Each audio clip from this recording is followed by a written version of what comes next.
Next topic करेंगे packing of particles in crystal lattice. Packing, तो यहाँ पे पैकिंग मतलब क्या, जो एटम्स है ना वो एक दूसरे से टच करेंगे, पैक करेंगे, कॉम्पैक्ट करना है हमें स्ट्रक्चर। तो इसमें एक टर्म है कोऑर्डिनेशन नंबर करिए। कोऑर्डिनेशन नंबर मतलब देखो कि सपोज यहाँ पे एटम्स अटैच है, मतलब एक लाइन से एटम्स अटैच है, ठीक है।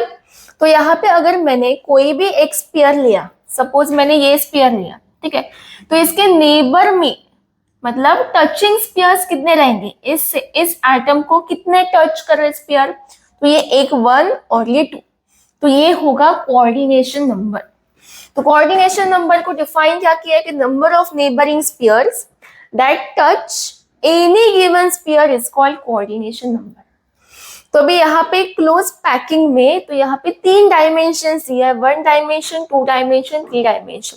तो इन 3 डायमेंशन में कैसे पैकिंग होता है एटम्स का वो देखना है। तो फर्स्ट है close packing in 1 dimension. 1 dimension में क्या रहेगा, ऐसे एक एटम्स का अरे होगा, लाइन होगा, ठीक है।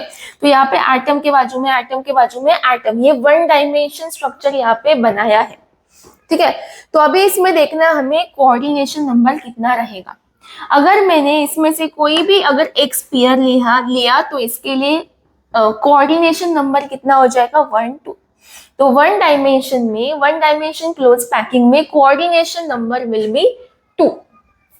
Next is close packing in 2 dimension. अभी 2 डायमेंशन में क्या किया है, ये जो स्ट्रक्चर्स ना ओवरव्यू है, मतलब एग्जांपल ले लो, देखो ध्यान से। अभी यहाँ पे एटम्स रखा है, ठीक है। अभी एटम यहाँ पे भी होगा, यहाँ पे भी होगा, एक मिनट।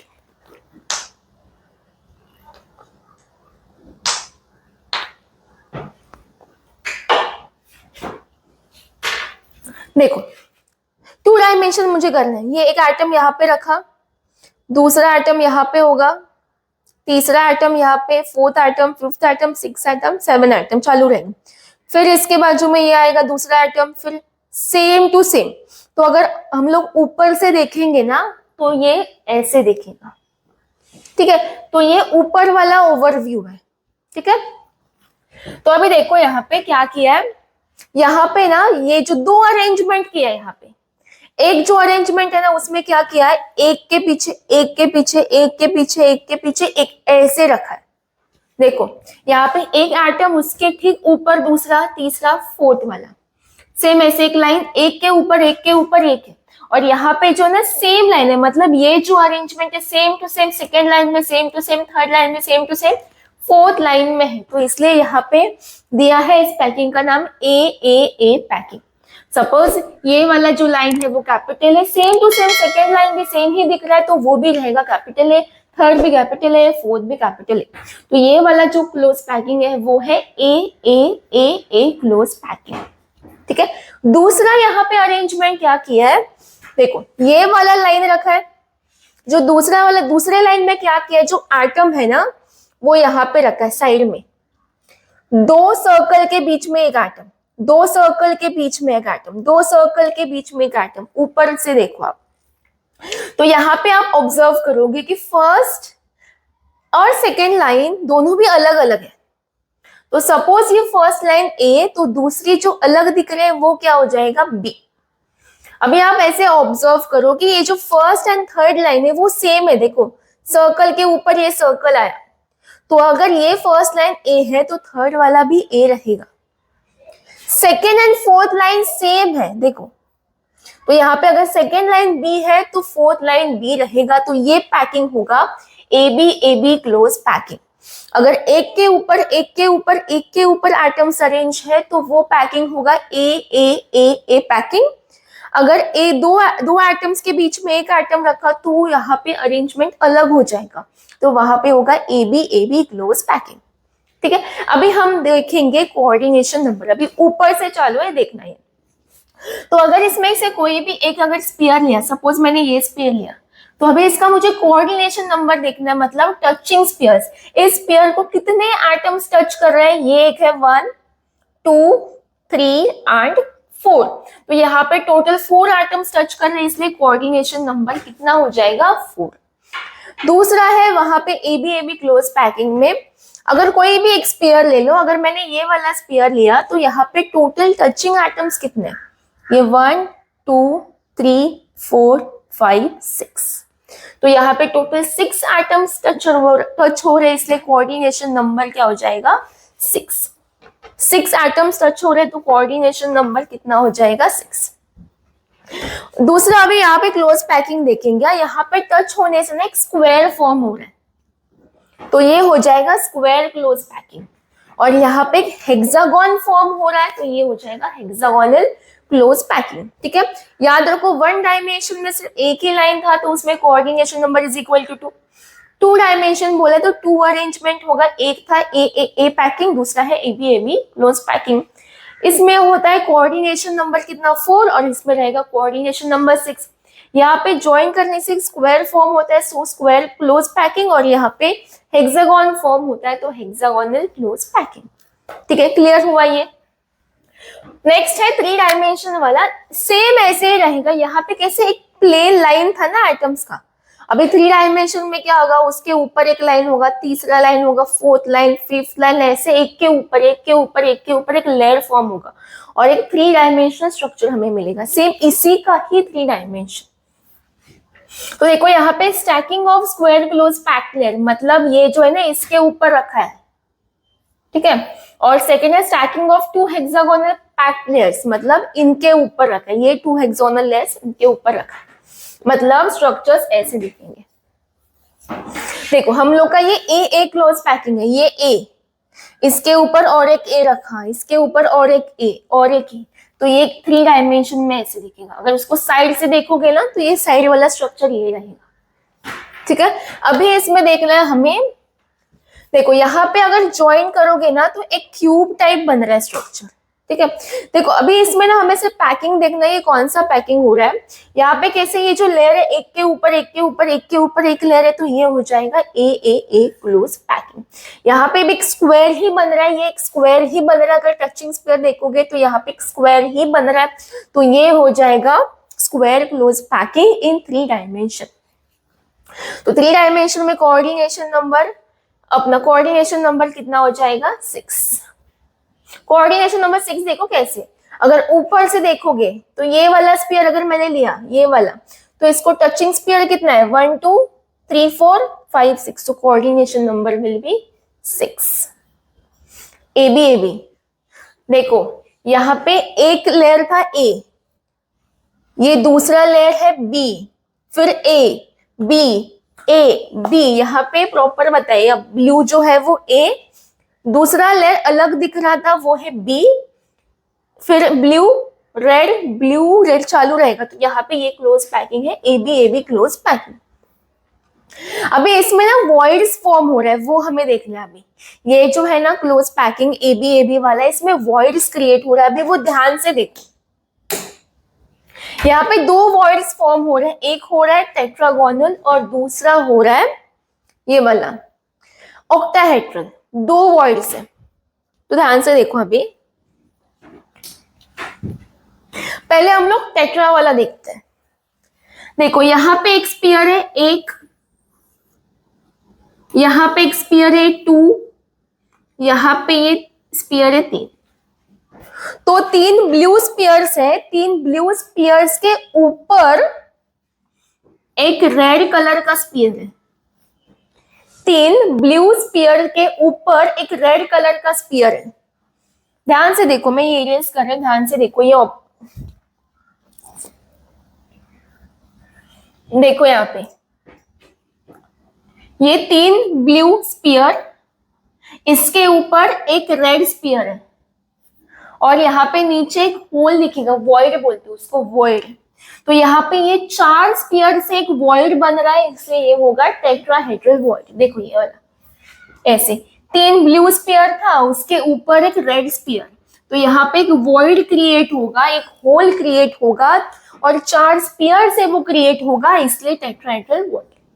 समझा ये? मैं वापस से समझा रही हूँ। देखो ये ए बी क्लोज पैकिंग है, इसमें हमें ऑब्जर्व, ये 3 ऑब्जर्व करो, ये इजीली हम लोग ऑब्जर्व कर सकते। यहाँ पे ये 1 2 3 ब्लू स्फीयर्स नीचे है, और इन 3 स्फीयर्स के ऊपर ये रेड स्फीयर है। तो यहाँ पे एक होल क्रिएट होगा, 4 स्फीयर से एक होल क्रिएट होगा, एक वॉइड क्रिएट होगा, तो उसे बोलना है टेट्राहेड्रल वॉइड। अभी हमें ऑक्टा देखना है। ऑक्टा मतलब 6 स्फीयर से जो वॉइड क्रिएट होगा, तो उसके लिए हम लोग यही लेते हैं। अब इसके लिए ध्यान से ऑब्जर्व करो, ये 3 ब्लू स्फीयर और उसके ऊपर 3 रेड स्फीयर। 3 रेड कौन सा, ये 1, ये 2 और ये 3। 1 देखो, 1 2 3, ये 3, इनके ऊपर 3 रेड स्फीयर है, ये 1, ये 2 और ये 3। तो मतलब ऐसे देखिएगा, यहाँ पे हम लोगों ने जो देखा था उसमें ये वाले जो थे शायद से ब्लू थे, ये जो रेड वाला जो है ना वो उसमें ब्लू था और जो ट्रांसपेरेंट है वो रेड। तो मतलब 3 नीचे और 3 उसके ऊपर, तो उससे एक होल क्रिएट होता है ये ऐसे, तो वो हो जाएगा ऑक्टाहेड्रल वॉइड। यहाँ पे 6 स्फीयर से बन रहा है इसलिए ऑक्टाहेड्रल वॉइड। ध्यान से देखो फिर से, ये 1 2 3, 3 स्फीयर नीचे और उसके ऊपर 3 स्फीयर, 1 2 3। तो ये टोटल 6 स्फीयर से जो वॉइड क्रिएट होगा वो हो जाएगा ऑक्टाहेड्रल वॉइड। ठीक है। अभी दूसरा पैकिंग है एबीसी एबीसी। 3 डायमेंशन में 3 पैकिंग होते हैं, ए क्लोज पैकिंग, दूसरा होता है एबी एबी और तीसरा है एबीसी। मतलब एक लेयर दूसरा होगा, सेकेंड लेयर जो रहेगा उसमें वो डिफरेंट होगा, तीसरा लेयर होगा वो डिफरेंट रहेगा। तो यहाँ पे देखो, ये ए लेयर, इसके ऊपर ये बी और इसके पीछे ये वाला जो है ना वो है सी। सॉरी, इसके पीछे नहीं, ये वाला, इसके पीछे ये वाला।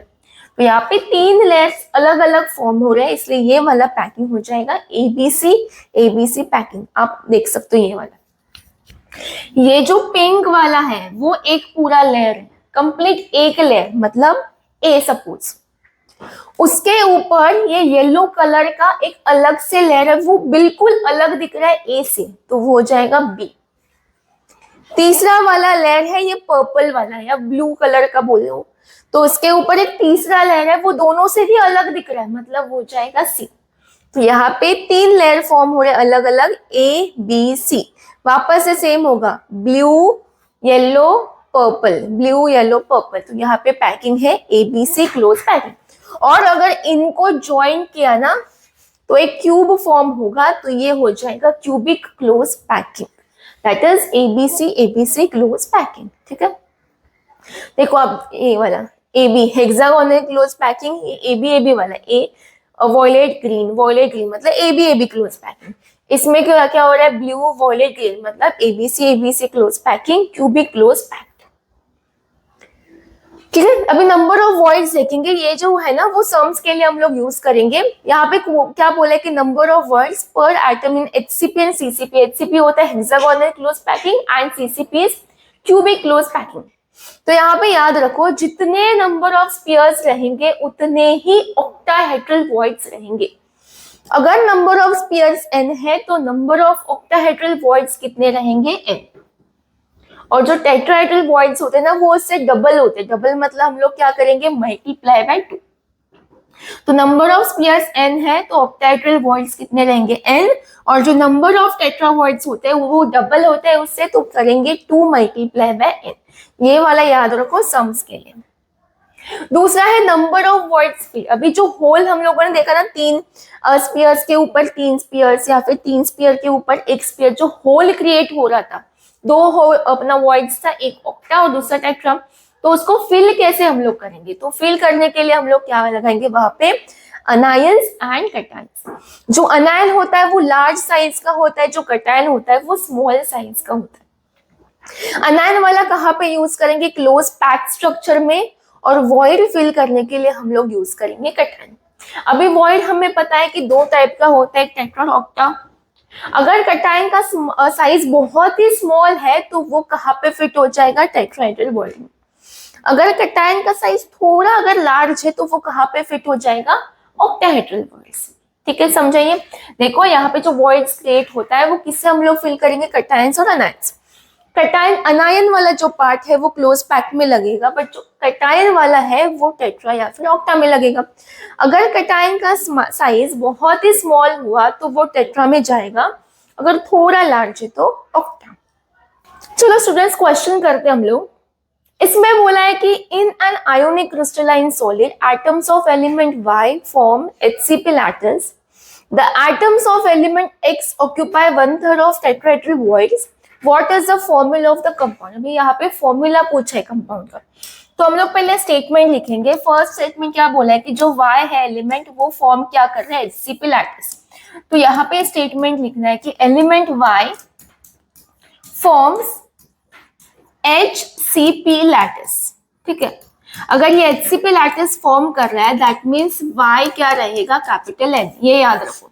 अगर सपोज यहाँ पे क्वेश्चन ऐसे लिखा होता कि element X form HCP lattice या फिर CCP लैटिस, तो उसके लिए वो X का वैल्यू कितना रहता, कैपिटल N। ठीक है, क्लियर। अभी दूसरा क्या बोला है कि the atoms of element X, atoms of element X occupy 1/3 of tetrahedral void. तो इसके लिए इक्वेशन कैसे बनेगा वो देखो। तो एलिमेंट X मतलब ये, ऑक्यूपाई मतलब इज इक्वल टू 1/3 मतलब अपॉन 1/3 ऑफ मतलब मल्टीप्लाई, और ये टेट्राहेड्रल वॉइड मतलब इसका फॉर्मूला क्या था, 2 मल्टीप्लाई बाय। ऐसे सॉल्व करना है। एलिमेंट X ऑक्यूपाई मतलब इज इक्वल टू 1/3 मतलब 1/3 ऑफ मतलब मल्टीप्लाई, और ये टेट्रा वॉइड बोला इसलिए 2 मल्टीप्लाई बाय। ये फॉर्मूला हम लोगों ने इसके पहले वाले स्लाइड में देखा था। अभी इसे सॉल्व करेंगे तो यहाँ पे आएगा 2/3 इंटू n। ठीक है, अभी यहाँ पे y is equal to n है, इसका मतलब y is equal to 1n। तो इसका फॉर्मूला देखो कैसे बनेगा। यहाँ पे x इज टू y लिखना है। x के लिए क्या वैल्यू मिला, 2/3। y के लिए क्या मिला, सॉरी 1, यहाँ पे कुछ नंबर नहीं है इसका मतलब 1, ये n वाला यहाँ पे लेना नहीं है फॉर्मूला में। फॉर्मूला कभी n हम लोग ऐसे नहीं लेते। अभी क्या करोगे, ये जो अपॉन में 3 है वो यहाँ पे मल्टीप्लाई होगा, तो क्या बनेगा 2, 3 यहाँ पे मल्टीप्लाई हुआ तो ये, तो यहाँ पे फॉर्मूला बना ऐसे, x कितना है 2, y कितना है 3, तो x2 y3 will be the formula of the compound. समझे। अभी सेम ऐसे ही क्वेश्चन करना है ये वाला। चलो ये हम लोग सॉल्व करते हैं। इसमें क्या बोला है कि a compound is formed by 2 elements A and B, atoms of element B forms CCP structure, atom of A occupy 1/3 of tetra void, what is the formula of the compound. Same पूछा है question, same वैसे ही। तो हम लोग starting से करेंगे। First यहाँ पे बोला है कि 2 एलिमेंट्स A और B, उसमें से जो एलिमेंट B है वो फॉर्म कर रहा है CCP स्ट्रक्चर। अभी मैं शॉर्ट में लिख रही हूँ, आप लोग पूरा स्टेटमेंट लिखोगे। ठीक है, तो यहाँ पे B फॉर्म क्या कर रहा है, CCP स्ट्रक्चर, मतलब B का फॉर्मूला या वैल्यू रहेगा n मतलब 1n। ठीक है, दूसरा बोला है कि एटम A ऑक्यूपाई मतलब क्या था, इज इक्वल 1/3 ऑफ मतलब क्या, ऑफ मतलब मल्टीप्लाई, टेट्रावॉइड बोला है मतलब 2 इंटू n। तो A इज इक्वल टू क्या आएगा, 2/3 इंटू n। तो यहाँ पे अगर मुझे फॉर्मूला बनाना है A एंड B का, तो यहाँ A इज टू B, तो यहाँ पे A के लिए क्या है 2/3, B के लिए क्या है 1, फ्रैक्शन में है इसलिए 3 मल्टीप्लाई हो जाएगा यहाँ पे, तो A आएगा 2 और B आएगा 3, तो फॉर्मूला बना है A2B3। सिंपल। चलो अभी नेक्स्ट क्वेश्चन देखते हैं हम लोग। नेक्स्ट क्वेश्चन ये आप लोग करो, यहाँ पे सेम क्वेश्चन बोला है बट 1/3 की जगह पे 2/3 बोला है, तो ये आप लोग सॉल्व करोगे और मुझे इसका आंसर आप कमेंट सेक्शन में बताओगे कि आपको आंसर क्या मिलेगा। ठीक है, तो ये आपके लिए ये सम रहेगा होमवर्क। अभी नेक्स्ट सम देखो, इसमें क्या बोला है कि caesium chloride crystallises in cubic unit cell with Cl ions at the corners and CS plus ions in the center of the cube. How many CS molecules are there in the units? देखो यहाँ पे एक दिया है caesium chloride in simple cubic unit cell जिसमें जो Cl ions है, Cl minus ions, देखो जिसमें Cl माइनस आयंस है वो कहाँ पे अटैच है, कॉर्नर्स पे। और कॉर्नर्स पे, यूनिट सेल के कॉर्नर्स पे कितने आइटम्स अटैच होते हैं, टोटल 8। उसमें से कितना पार्ट कंट्रीब्यूट करते हैं वो लोग, 1/8। यहाँ पे Cl माइनस आयन कितना है, 1। दूसरा बोला है CS plus ion, CS plus ion in the centre of the cube. Centre of the cube मतलब क्या आएगा, बॉडी सेंटर। तो यहाँ पे बॉडी सेंटर में हम लोग क्या करते हैं, पहले हम लोग लिखते हैं यहाँ पे, देखो सिर्फ बॉडी सेंटर बोला है, बॉडी सेंटर में कितना एटम कंट्रीब्यूट हो रहा है, 1। यहाँ पे 1। अगर CS1 है, Cl1 है, अगर CS1 है, Cl1 है, तो यहाँ पे total number of CS molecule कितने रहेंगे, यहाँ पे 1। तो यहाँ पे कितना मॉलिक्यूल है CSCl का, only 1 CSCl molecule is present in the unit cell. चलो नेक्स्ट करेंगे हम लोग पैकिंग एफिशिएंसी। पैकिंग एफिशिएंसी क्या होता है, पैकिंग मतलब क्या, क्लोज पैक्ड। जो यूनिट सेल होता है क्रिस्टल स्ट्रक्चर में, जो रिपीटेटिव पार्ट होता है, स्मॉलेस्ट रिपीटिंग पार्ट, उसे हम लोग यूनिट सेल बोलते हैं। तो उस यूनिट सेल को अगर मैंने लिया तो उसमें एटम्स देखो एकदम क्लोजली पैक्ड होते हैं। तो कितना क्लोजली पैक्ड होते हैं, कितने एफिशिएंसी से वो पैक्ड होते हैं, वो हमें यहाँ पे देखना है। तो क्या बोला कि magnitude of packing efficiency gives a measure of how tightly the particles are packed together. इसके लिए फॉर्मूला है volume occupied by particles in unit cell upon total volume of unit cell multiply by 100। इस formula को convert किया statement में packing efficiency का definition. Packing efficiency is a fraction और a percentage of total space occupied by the spheres और particles। ठीक है, अभी हम लोग ये पैकिंग एफिशिएंसी हम लोग कैलकुलेट करेंगे। तो फर्स्ट हम लोग पैकिंग एफिशिएंसी कैलकुलेट करेंगे सिंपल क्यूबिक यूनिट सेल के लिए। तो यहाँ पे ये स्ट्रक्चर देखो, सिंपल क्यूबिक यूनिट सेल में 8 एटम्स होते हैं 8 कॉर्नर्स पे। ठीक है, तो हम लोगों ने किया था ये सिंपल क्यूबिक यूनिट सेल वाला, उसमें जो number of particles per unit cell होते हैं वो होता है 1। तो इसलिए फर्स्ट लाइन लिखना है, number of atoms per unit cell is equal to 1। ठीक है, इसके बाद हम लोग देखेंगे इस क्यूब को। इस क्यूब में देखो आप कि यहाँ पे है साइड्स। ठीक है, ये वाले साइड्स, इसे हम लोग बोलते हैं एज लेंथ, और एज लेंथ को हम लोग डिनोट करते हैं ए के साथ। तो यहाँ पे edge length of unit cell कितना आएगा, is equal to small a. ठीक है, अभी ये जो अगर मैंने ये वाला एज लेंथ लिया तो एज लेंथ पे देखो 2 एटम्स अटैच है कॉर्नर पे। अगर ये वाला मैंने स्पीयर लिया तो यहाँ पे सेंटर से अगर मैंने ये लाइन निकाला सेंटर से ऐसे, तो ये हो जाएगा रेडियस मतलब आर। सेम अगर मैंने सेंटर से ये निकाला तो ये हो जाएगा रेडियस आर। तो मैं ऐसे लिख सकती हूँ कि ये जो पूरा एज लेंथ है, मतलब जो ए है वो is equal to 2r, equal to 2r। तो यहाँ पे फॉर्मूला बना एज लेंथ का for simple primitive unit cell, a is equal to 2 multiply by r।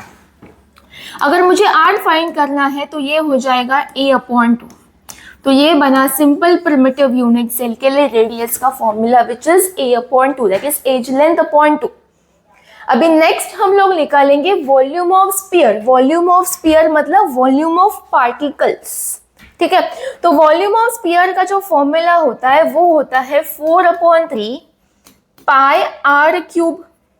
Values पता, हमें आर का वैल्यू दिया मतलब निकाला हम लोगों ने, तो 4/3 इंटू पाई इंटू आर कितना है a/2, तो ये लिखा a/2। इसके बाद ये कैलकुलेट करो, ये 2 2 कैंसिल हो गया, तो यहाँ पे क्या बचेगा a⁻³ और ये पाई, तो आएगा is equal to pi a³/6।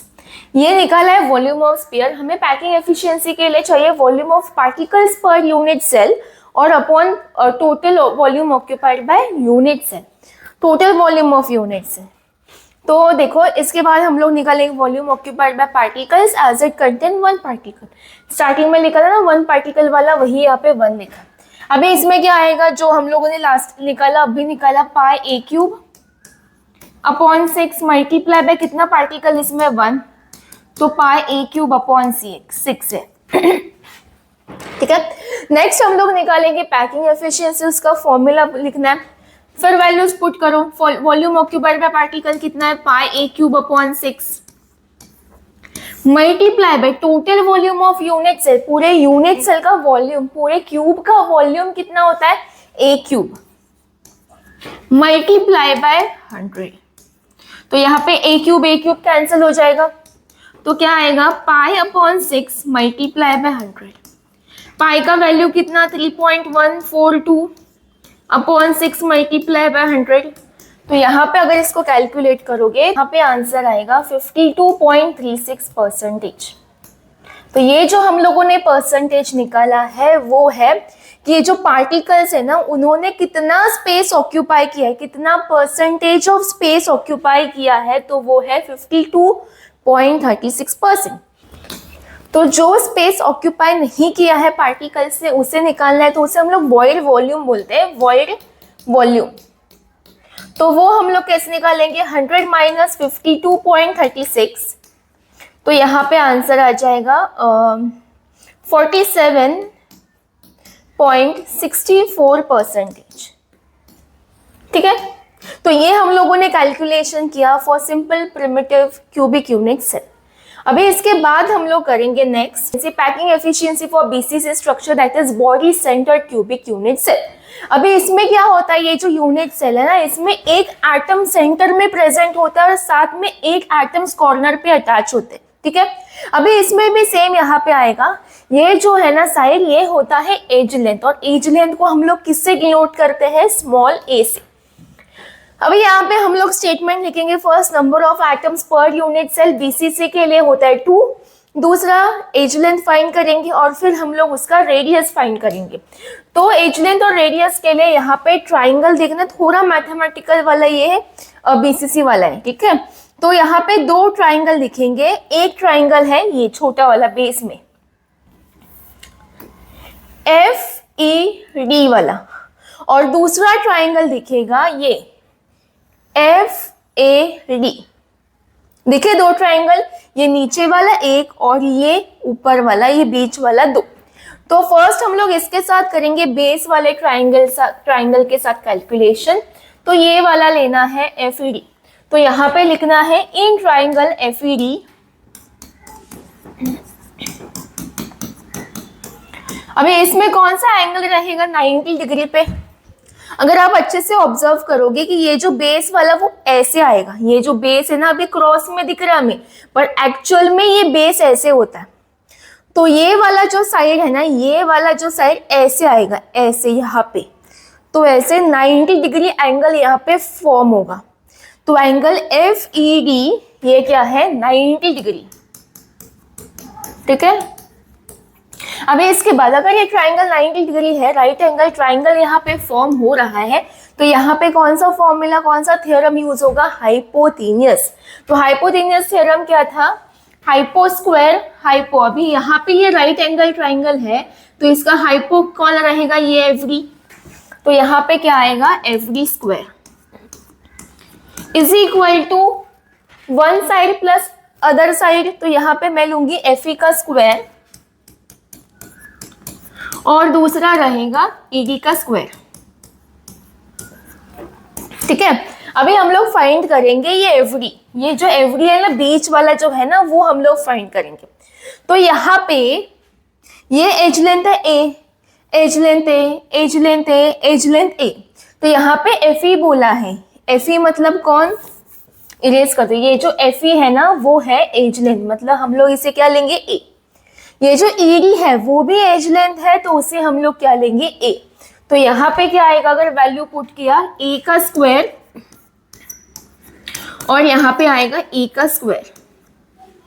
ठीक है, तो यहाँ बन जाएगा FD square is equal to 2A square, क्योंकि ये 1 और ये 1, 1 प्लस 1 2, और ये A का स्क्वायर, एक स्क्वायर कॉमन में, तो ये हमें मिला है FD। अभी हम लोग दूसरा ट्राइंगल लेंगे और यहाँ पे रीजन लिखवा, since FE is equal to ED is equal to small a। अभी हम लोगों ने फर्स्ट वाला ट्राइंगल कंप्लीट किया, अभी हम लोग करेंगे सेकंड वाला ट्राइंगल विच इज FAD। ये ट्राइंगल है FAD। तो अगर इसमें अच्छे से आप ऑब्जर्व करोगे तो ये वाला जो है ना वो क्रॉस में आएगा। सपोज ये ऐसे बॉक्स है, ये वाला ऐसे आ रहा है, ठीक है, और ये ऐसे, तो ये वाला 90 डिग्री आएगा। तो यहाँ पे इसके लिए लिखना है हमें इन ट्राइंगल क्या आएगा AFD, या फिर मैं लिखती हूँ राइट एंगल वाला, सॉरी AFD लिखा है बराबर ना, ADF। Angle ADF is equal to 90 degree. ये जो एंगल D है वो 90 डिग्री है, तो इसके अपोजिट वाला यहाँ पे हाइपो वाला थ्योरम लगेगा, हाइपोथेनियस वाला। तो D के अपोजिट वाला जो पार्ट है AF वाला पार्ट वो है हाइपो, तो यहाँ पे आएगा AF का स्क्वायर, हाइपो स्क्वायर। दूसरा यहाँ पे आएगा AD square plus FD square. अगर आपको पता है कि FD, अभी हम लोगों ने FD का निकाला था value, FD square is 2A square. तो यहाँ पे AD स्क्वायर है, AD स्क्वायर, AD यहाँ पे क्या आएगा, ये हम लोग लेते हैं edge edge length, edge length मतलब A ये सब A, तो AD भी क्या हो जाएगा A, तो यहाँ पे आएगा A का स्क्वायर प्लस FD हम लोगों ने निकाला था ये वाला, तो यहाँ पे FD स्क्वायर का वैल्यू कितना है 2A स्क्वायर। तो इसे कैलकुलेट करोगे तो यहाँ पे आ जाएगा 3A स्क्वायर, तो ये मिला AF का स्क्वायर। इसके बाद हम लोग क्या करेंगे, हम लोग लिखेंगे squaring, taking square on both the sides. इससे क्या होगा, अगर यहाँ पे दोनों साइड में अगर हम लोग स्क्वायर लेंगे तो यहाँ पे ये स्क्वायर कैंसिल होगा, तो यहाँ पे आएगा AF इज इक्वल टू ये जो 3 है वो √3 हो जाएगा और यहाँ पे आ जाएगा A। ठीक है, अभी इसमें जो AF है ना वो ये है AF। अभी सिंपल प्रिमिटिव में हम लोगों ने कैसे किया था, ये देखो ये AF है, रेडियस निकाला था हम लोगों ने। तो यहाँ पे देखो AF में कौन कौन से एटम्स हैं, यहाँ पे ये जो सर्कल है इसमें ये वाला पार्ट यहाँ पे है, तो ये R। कॉर्नर पे जो सर्कल है उसमें ये वाला पार्ट यहाँ पे वो R। सेंटर में जो सर्कल है इसमें यहाँ पे R, यहाँ पे R, तो टोटल कितना हो जाएगा 4R। तो AF का जो वैल्यू है वो होगा 4R is equal to √3 into A। अभी मुझे A का वैल्यू फाइंड करना है, तो A का वैल्यू क्या हो जाएगा, यहाँ पे लिखती हूँ मैं ये वाला, A इज इक्वल टू क्या हो जाएगा 4R अपॉन √3। ये मुझे मिला एज लेंथ। अगर मुझे रेडियस फाइंड करना है तो रेडियस का फॉर्मूला क्या बनेगा, रेडियस का formula R is equal to √3 into A upon 4। समझो, इतना थोड़ा कैलकुलेशन वाला पार्ट था इसमें फर्स्ट हम लोगों ने क्या किया, number of atoms per unit से लिखा for BCC is equal to 2। फिर एज लेंथ के लिए हम लोगों ने पहले ये वाला ट्राइंगल लिया, इसमें E वाला जो था वो 90 डिग्री था। दूसरा हम लोगों ने हाइपो वाला यूज किया, फिर दूसरा हम लोगों ने ये बड़ा वाला ट्राइंगल यूज किया, इसमें ये D जो था वो 90 था। अगर ये गलत किया ना फिर पूरा रॉन्ग हो जाएगा, ठीक है। तो ये बराबर से आप ऑब्जर्व करोगे कि 90 डिग्री पे कौन सा वाला पार्ट है। इसके बाद हम लोगों ने क्या निकाला था, याद है आपको, volume of sphere. Volume of sphere ये थर्ड पॉइंट है ना। वॉल्यूम ऑफ स्फीयर क्या था, volume of sphere is equal to 4/3 pi r cube. तो 4/3 इंटू पाई, देखो r का वैल्यू हमें कितना मिला है, r यहाँ पे r कितना मिला है √3 A/4 √3 इंटू A/4। यहाँ पे मैं 3 टाइम्स लिखती हूँ तो इजी जाएगा आपको समझने के लिए।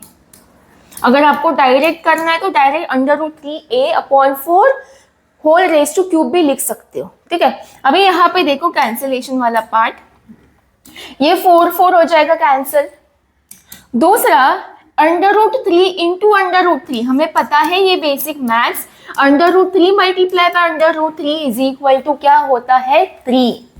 तो यहाँ पे इनकी जगह पे आएगा 3 और वो √3 ऐसे ही रहेगा, और यहाँ पे a कितना हो जाएगा a³ अपॉन यहाँ पे 3 × 4 कितना 16। अब ये 3 अब इसके साथ मल्टीप्लाई मत करो क्योंकि यहाँ पे 3 कैंसिल हो जाएगा, तो यहाँ पे बचेगा 3 √3 पाई a³ अपॉन 16।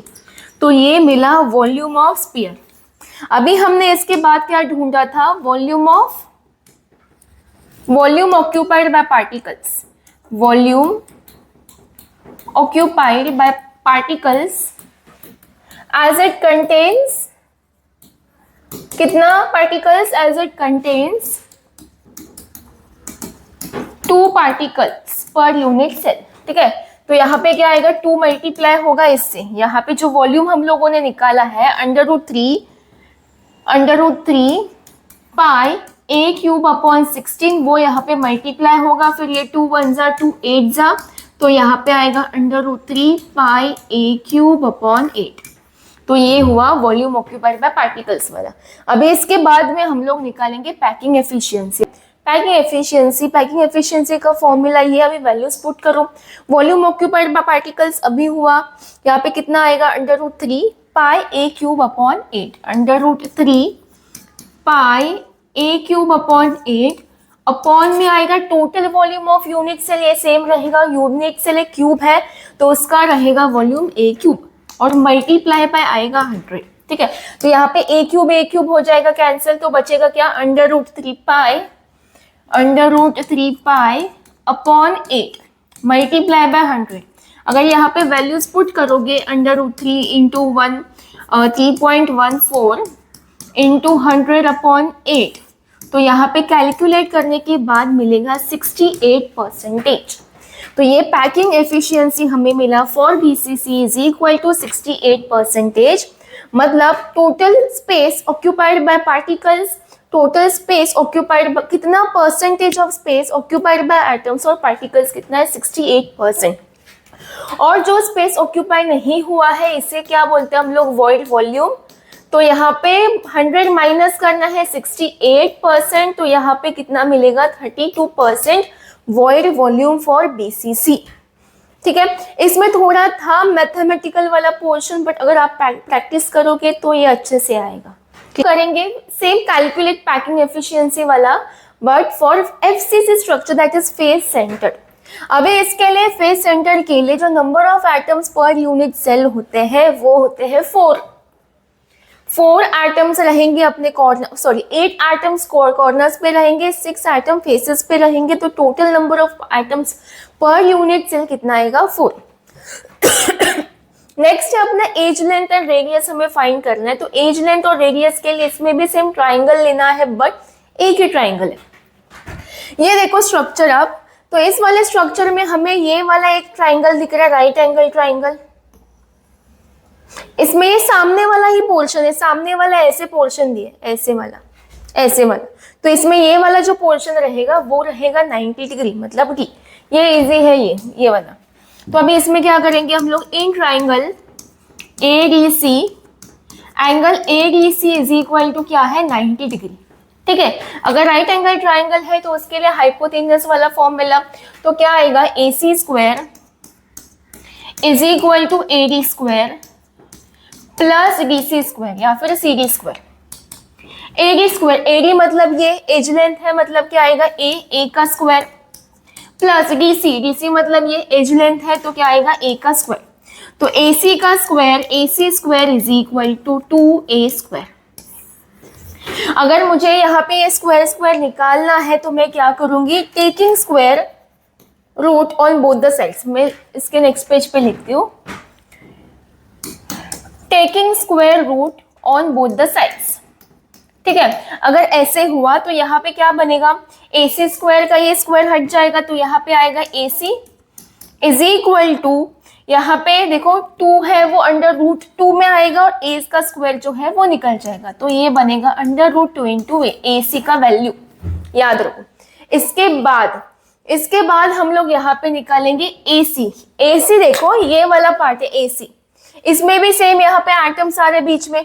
अगर ये है R तो ये वाला भी हो जाएगा आर, यहाँ पे ये सेंटर, ये आर और ये आर, मतलब ए कितना आएगा, ये भी ए ही है ना, तो ए क्या आएगा 4r, टोटल आर कितना है 4। तो यहाँ पे सिंस AC का वैल्यू है 4r, तो यहाँ पे अगर 4r पुट करोगे तो ये आएगा, ठीक है। तो यहाँ पे अगर मुझे एज लेंथ का फॉर्मूला चाहिए तो ये बना 4r अपॉन √2।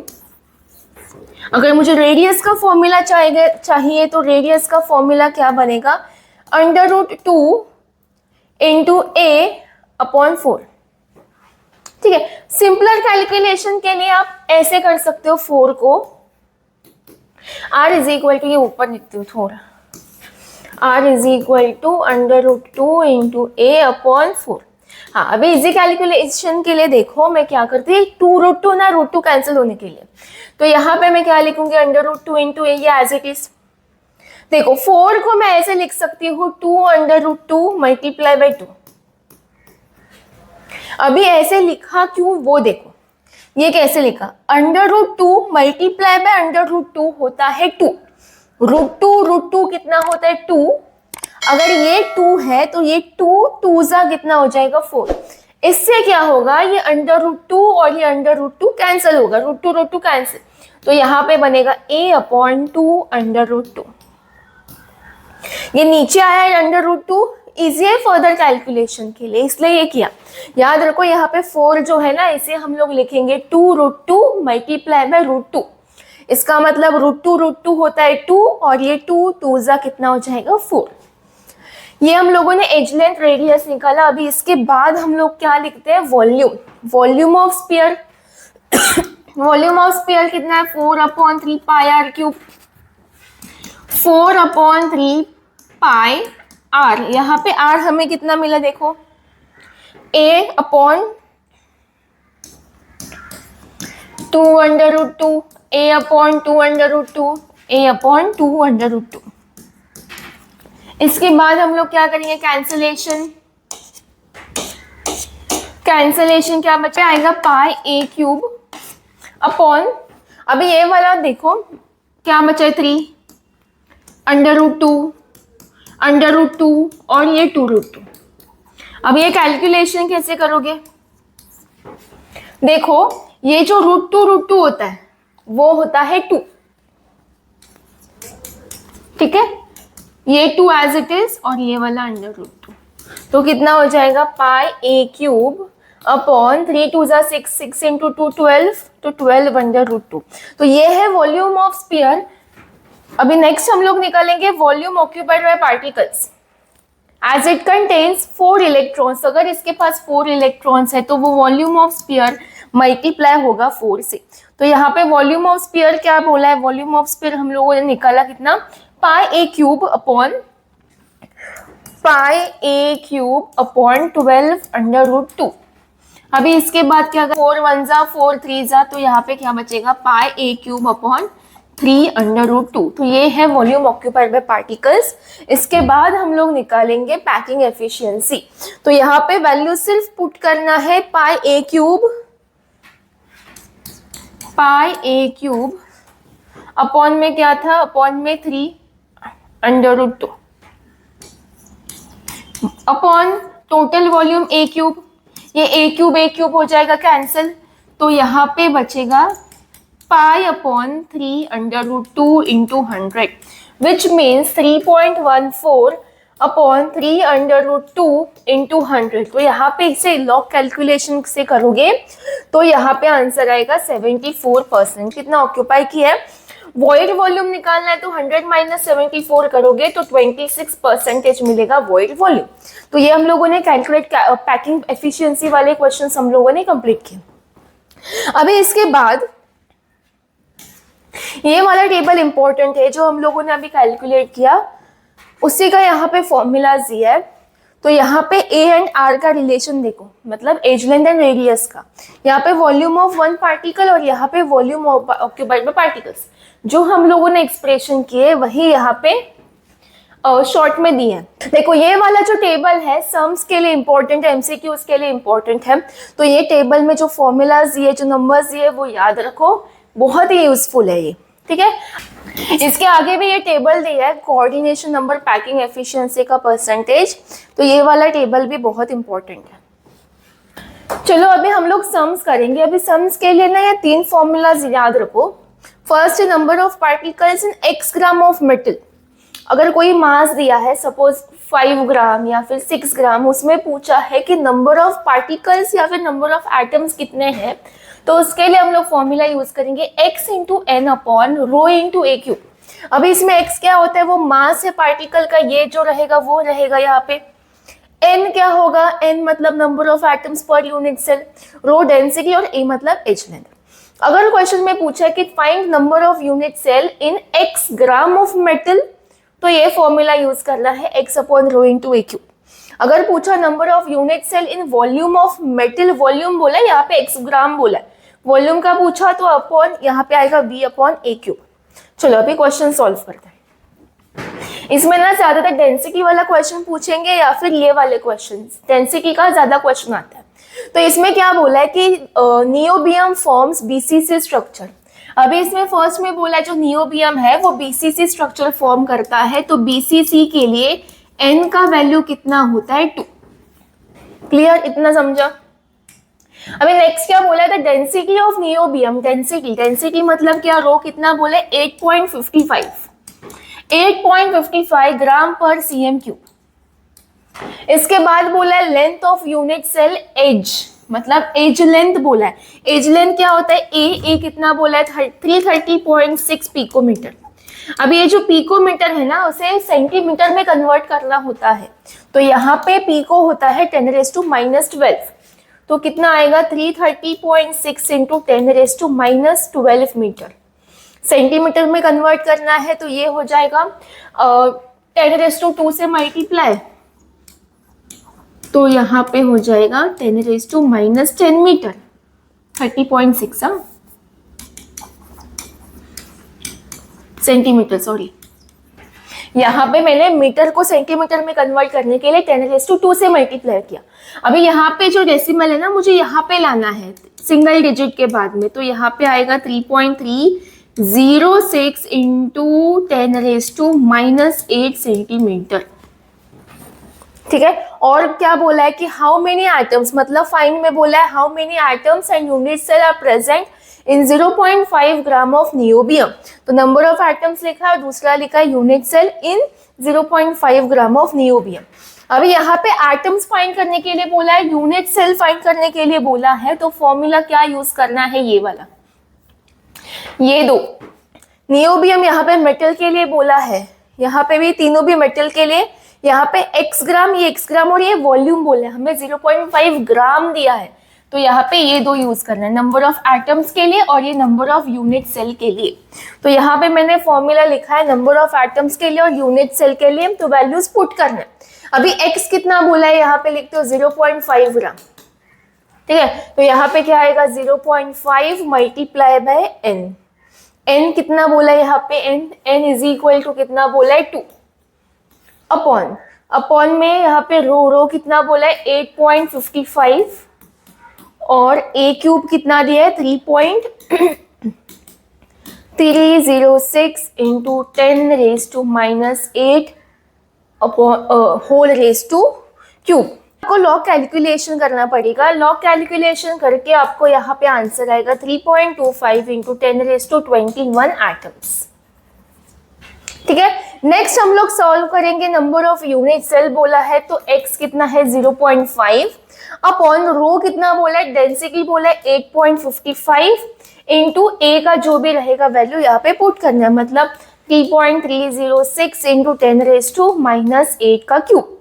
ठीक है। इसके बाद ये पूरा सॉल्व करके यहाँ पे आंसर मिलेगा 1.62 into 10⁻21 number of unit cells in कितना ग्राम, 0.5 ग्राम ऑफ नियोबियम। ये था टेक्सचुअल क्वेश्चन, टेक्सचुअल प्रॉब्लम, इन टेक्स्ट वाले क्वेश्चन थे ये।